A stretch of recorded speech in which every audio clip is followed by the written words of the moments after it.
Creating a new work is both scary and exciting. There's so many possibilities, and you don't know what's going to happen. Myself and the whole company, we work on a piece inside the studio and outside the studio, and it can be a very vulnerable place. For this new piece, we are dealing with this concept of infatuation and obsession over our online personas. We seem to be attached to this curated self that we put online and this false acknowledgement that we get from sharing this self. The work connects to the company because it is such an important part of our lives in our generation. Every single person has felt an attachment to social media or felt a detachment to it. So we are all bringing in our own experiences to create this work.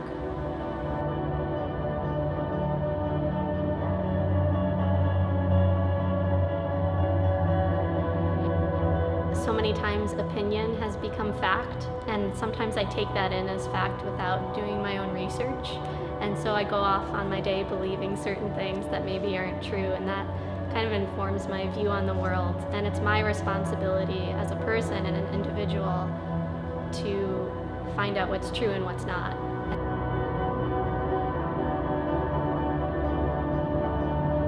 I think social media informs my identity differently depending on where I am in life. I've learned that it has the ability to make me feel disconnected. If there's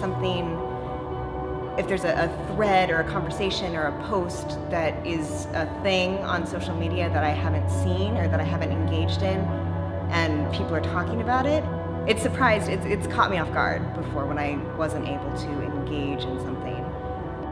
Work connects to me because I started really noticing that I wasn't present when I was with people, when I was in certain situations, because I was worried about what I should be doing or what other people are doing, or when should I post about this or take a photo of this. So it didn't feel present for me, and I really started questioning why we do these things.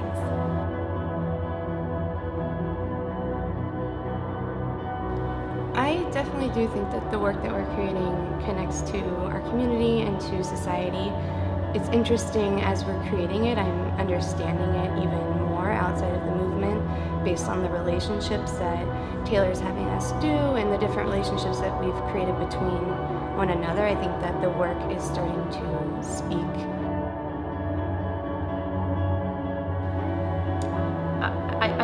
I hope that people will see how it relates to just how dependent they are on different forms of social media, even just based on the movement we're making and the fact that one body is so dependent on another to do so many different things.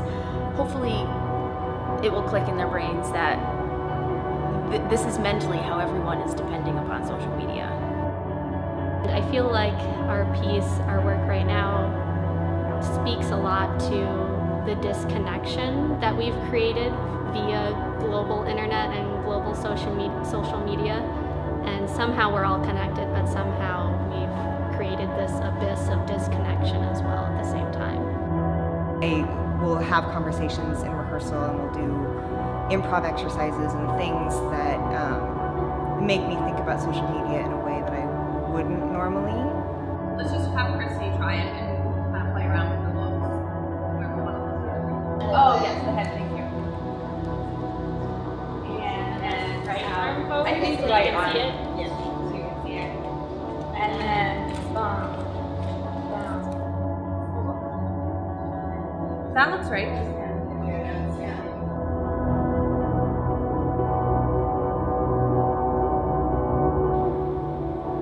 For this work, we are collaborating again with Ryan Campos, who is an amazing sound designer and composer.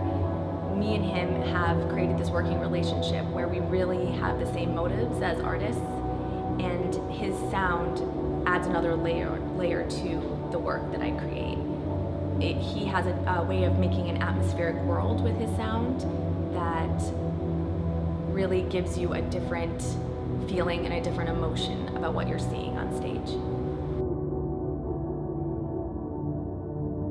We're performing this work in September at the 92nd Street Y in New York City as a part of the Chin Project, which is under the mentorship of Doug Fronin Dancers.